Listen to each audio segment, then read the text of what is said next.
Hello friends, in this video we are going to say about the Karna, also known as Vasusena, Angaraja, Sutiraputra and Radheya. Radheyan is one of the major characters in the Hindu epic Mahabharata. He is the spiritual son of the Surya and Prince Kunti. Kunti was given a boon to have child with the desired qualities of divine gods. To know whether the boon was correct or not, she invoked sun god, and then Karna was born to unmarried teenage Kunti, who abandons the newborn Karna in a basket on a river. The basket is discovered floating on the Ganges river. He is adopted and raised by a foster Sutra parents named Radha and Adiradhanandana of the character and poet profession, working for the king Dhratistara. Karna grows up to be an accomplished warrior of extraordinary abilities, gifted speaker, and become a loyal friend of Duryodhana. He is appointed the king of Anga, that means in present-day Bengal, by Duryodhana. Karna joins the losing Duryodhana side of the Mahabharata war. He is the key antagonist who aims to kill Arjuna but dies in a battle with him during the Kurukshetra war. He is a tragic hero in the Mahabharata in a manner similar to Aristotle's literary category of a flawed good man. He meets his biological mother late in the epic. The epic then discovers that he is the older half-brother of those he is fighting against. Karna is a symbol of someone who is rejected by those who should love him but do not given the circumstance. It became a man of exceptional abilities, willing to give his love and life as a loyal friend. His character is developed in the epic to rise and discuss major emotional and dharma, that means duty, ethics and moral dilemmas. His story has inspired many secondary works, poetry and dramatic plays in the Hindu arts tradition, both in India and in the Southeast Asia. A traditional tradition believes that Karna founded the city of Karna in a contemporary Haryana. Now we can get into this video, friends. This is the introduction for this video.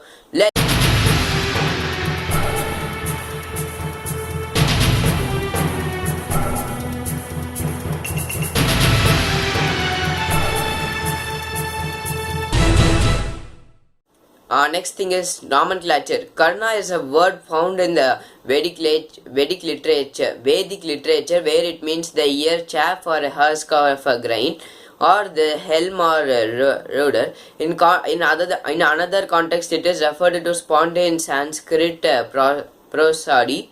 In the Mahabharata and the Puranas, it is the name of a warrior character called Vasusena. Was a child by his foster parent. He became known by the name Karna because of the golden earrings of Surya he used to wear, according to the Sanskrit epic scholar David Slavit.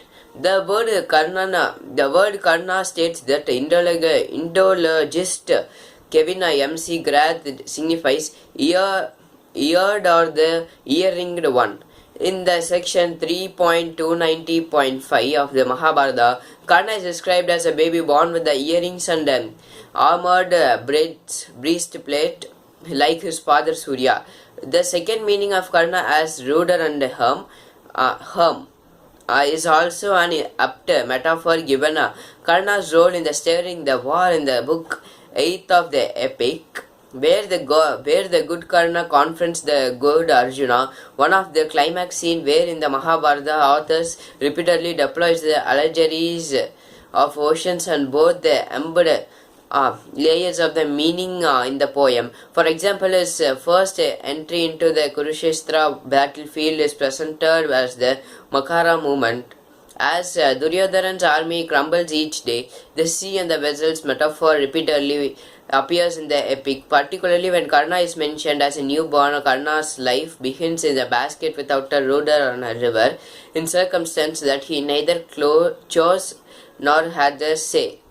In book 1, again in the context of Karna, Duryodhana remarks, the origin of heroes and rivers are indeed difficult to understand. The name Karna is also symbolically connected to the central aspect of the Karna's character as one of the who is intensely preoccupied with what others hear and think about him. About his name, a weakness that others exploit to manipulate him. This hearings and that which was heard, states MC Grath, makes Karna an apt name and a subtle reminder of Karna's driving motivation.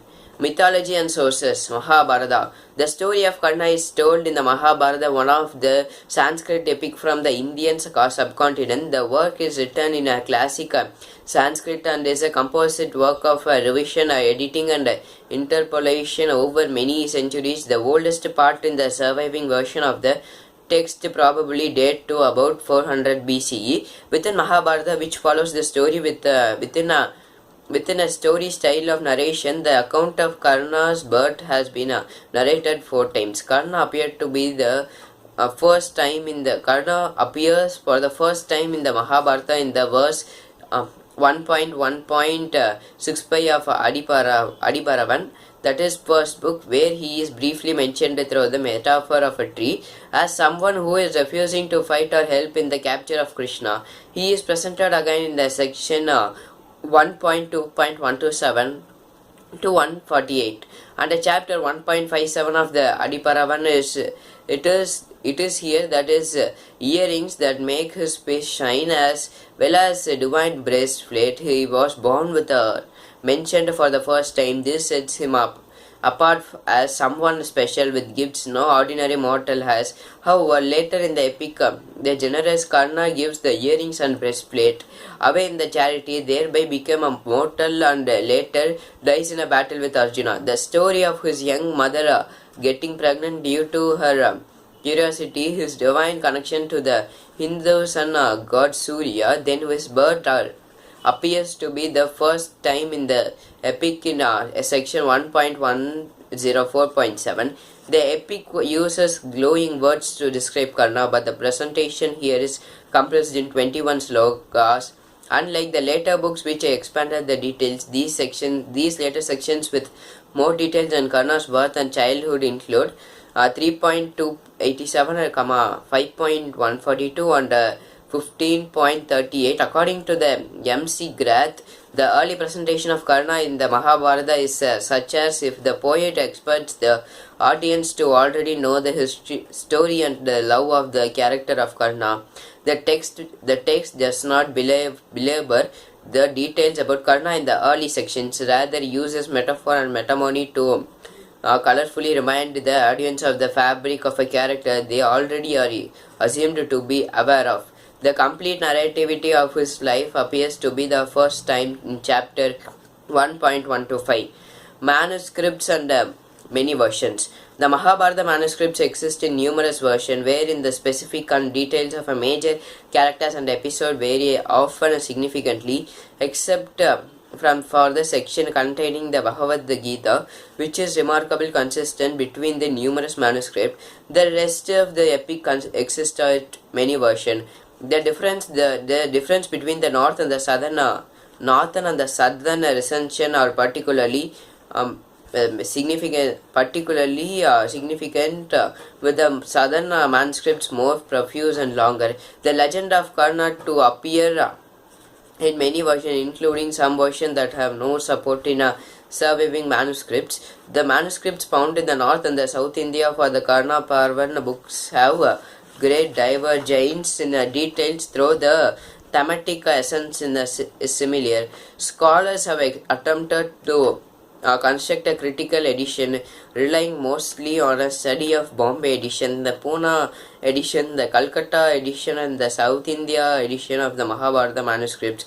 The most accepted version is one of the prepared by scholars led by Vishnu Sukadankar at the Bandhargarh Oriental Research Institute, preserved at the Kyoto University, the Cambridge University, and the various Indian universities.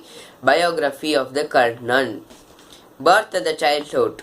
of him. Once upon a time, he lived a Yadav dynasty king named Surasena. He had a beautiful young daughter named Preeta. Later, she named it as Kunti. As traditions had it, a Rishi Vedic scholar and seer named Durvasa visited the king for a lethargy stay, who housed him as his palace guest. The king asked Prita to personally ensure that the sage Durvasa's stay was comfortable. Princess Prita did her best, and Durvasa was delighted with his stay, and her delegate Durvasa was delighted with his Delightful services. Before leaving, Durvasa thanked her and gave her the Siddha mantra, telling her that if she ever wants, she can use the mantra to call any god she desires as her lover. Teenage Pritha, after her first menstruation, became curious, wondered if the mantra would really work, and so one beautiful morning, as the golden sun roses to explore, she called the sun god Surya. He came with the golden glow, dressed up in jewelry and a breastplate. She is reluctant about having sex, felt confused yet interested, while Surya knew her deeper desire. They talked before agreeing to make love to Surya. Prita makes Surya promises that the son born of the union would be a hero with the earrings and the breastplate, states M.G. Grath. She falls on the bed in the confusion. Surya enters her and impregnates her. Karna is thus the love child of the passion between the princess and the Surya. After their consummation, the god Surya grants her wishes that after Karna's birth she will remain her virginity. Pritha hid her pregnancy. Karna is born with the characters of both parents, such as the earrings and breastplate armors, along with the glow of his father and the feet that looked like his mother. The earrings and the breastplate make him immortal like the gods, invisible before any god, human or demon. Preeta felt confused and ashamed, worried what everyone will think and how she will embrace his family. So she put the newborn baby in a padded basket, waterproofs, and seals it with beeswax and set it adrift in the small river Ashpanandi by the palace. As the adolescent mother abandons her unwanted child on the river, she laments, and the epic verses describes her emotion with heartbreaking poetry. According to the Indologist Patisha Gree, the basket floats reaches the river Chamranavadi, which carries it to the Yamuna river. The basket floats and reaches the Ganga river and on it into the kingdom of Anga, ancient Bengal. There it is found by a character wife Radha, who takes the baby Karna to her husband Adiradhanandana, who they adopted right away and name him Vasusena. They love him and raise him just like their own son. While he was growing up, his adopting parents let Karna know that they had found and adopted him. This knowledge affects Karna. He feels ashamed that he was abandoned, and this frames his senses of self-identify through the epic. The boy goes to school in Hastinapur and studies martial arts under the sages Drona, Kripa, and the Vishnu avatar Parashurama. Arjuna is her peer and equal. At school and in episodes where his character appears, he is repeatedly rejected, subjected to ridicule, and bullied for being the son of poor family, and particularly for his low birth. The Karna came to be known for his solitary habits, hard work, Payagas yoga before Surya every day, compassion and eager generosity to help anyone in need, particularly Brahmins, his gift of speech, and for the pursuit of excellence in whatever he did. Karna is also known as someone who carves for respect, love, and attention, who is overly sensitive to criticism, who habitually brags about his skills and martial capabilities, yet is deeply It is deeply thoughtfully and dharmic in the critical moment of the epic. Relationship with the Duryodhana.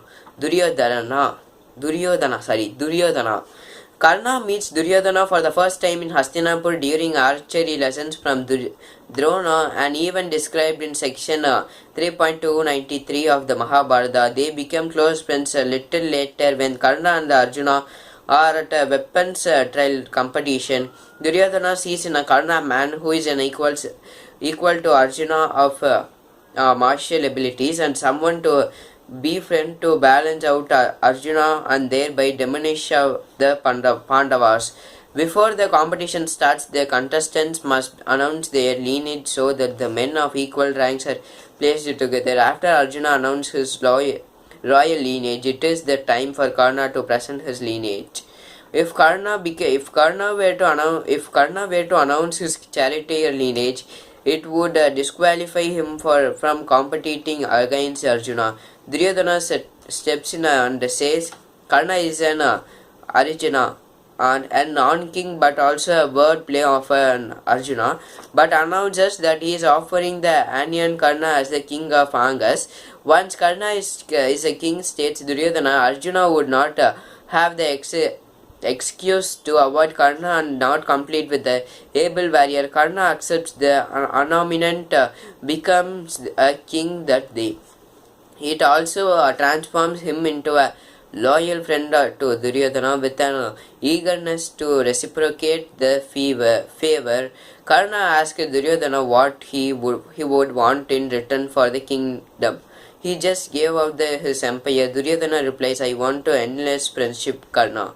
For the consecration ceremony, Karna's father arrives. Bhima, one of the Pandavas, ridicules him from his low status and calls him like dog. The public insult of his father makes Karna hate the Pandavas.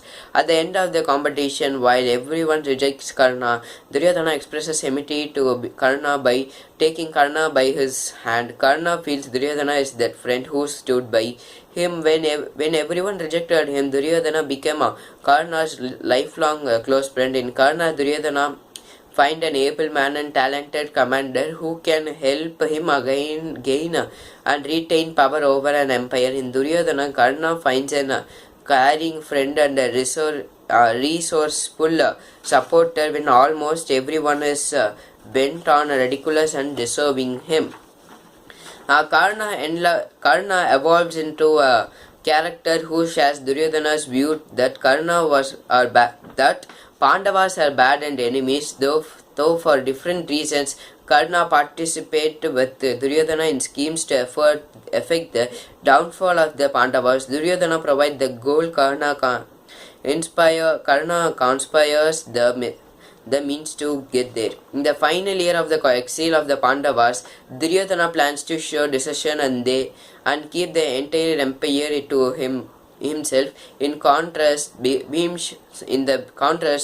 Bhishma and the Drona suggested a conflation and dividing the kingdom into two, half for Kauravas and other for Pandavas. Karna, in contrast, adopts the hawkish approaches and became the first to suggest a direct confrontation in the front of Kurukshetra war. He calls for together we should slay the Pandavas. As the final solution, Karna persistently recommends violence and an all-out war to settle things once and for all by good brave warriors. And the last thing we are going to see is the death of the Karna. The death of before that we can see the discovery of her biological mother. Book 5 of the Mahabharata describes two meetings where Karna discovers information about his birth. The first meeting is with Krishna, the second where his biological mother Kunti comes to meet him for the first time. Krishna approaches Karna as an ambassador seeking to prevent violence and the war. Krishna starts by complimenting Karna for knowing the Vedas and the subtlety of the Dharma Shastras. He then requests his support to end the cascading cycle of violence and war. Krishna tells Karna that Kunti is his biological mother and Pandavas are his half-brothers. In sections 5.138 of the epic, according to the MC Greth, Krishna states by law Karna should be considered as the eldest born of Pandavas, that he can use the information to become the king. Through his relationship to his mother Kunti, all Varnish and Krishna's sides will also recognize him and be his tributary. He can be the emperor with the power of Yudhishthira will hold the fan for him as he sits in the throne. Bhima, his umbrella, and the common wife of the Pandavas, Draupadi too, says Krishna will sleep with him after some time, where Karna to press his status as the eldest Balaji Pandava brother, end of the war and the rule the world. Karna declines the offer. Karna replies that though he was born from Kunti, it was the wife of the character Radha who gave him love and sustenance, and that makes her his real mother. Similar, it forms the love and affection and non-scripture that he knows that Adirada to be his real father. He is already married, says Karna. He has two sons and now grandsons, all because his father Adirada helped him settle into his married life. What matters most in her life of the bonds of love. According to Karna, not power over the world. He shall betterly no one remains loyal to those who love him, including his friend Duryodhana, with whom the has been given in alliance for 13 years. It is not blood ties that matter, but how someone treats you over a period of time that does. He made a promise to Duryodhana and he will keep it up. It is his duty to fight against Arjuna. Death of the Karna. Karna was born with the aspects of divine father Surya, the earrings and the armor breastplate that made him an immortal at the birth. However, despite being warned, Karna prefers to lose these natural gifts in order to uphold his reputation as one of who always gives dana, that means charity, particularly to Brahmins, as being most important than his own life. As the battle to the death between Karna and Arjuna becomes certain, Kunti, the mother of both, faints and later weeps in a sorrow that her boys are bent on killing each other. In parallel, Arjuna's brother and Indra, the father of Arjuna and major Vedic deity, plans ways to make Karna mortal. Surya meets Karna and warns him for the Indra's plan to Indradevan plans to appear disguised as a Brahmin to divest him of his earrings and breastplates, and thereby his immortality. Karna disregards these warnings and says that if the king of the gods Indra comes to beg before him, and if charitable gives to Indra, will bring him renown and fame. Then argues that fame is more important to him than anything else. By this, the Indradevan has got the breastplate and the earrings of the Karna, so the Karna does not have any army suits, that is any vest with him. So the Arjuna had aimed a bow and arrow in his breast, and he killed the Karna in that war. So this was the end of the Karnan. This is the thing I came to say in this video, friends. Thanks for watching this video, friends. Be safe, be clean, be hygiene. Thanks for watching.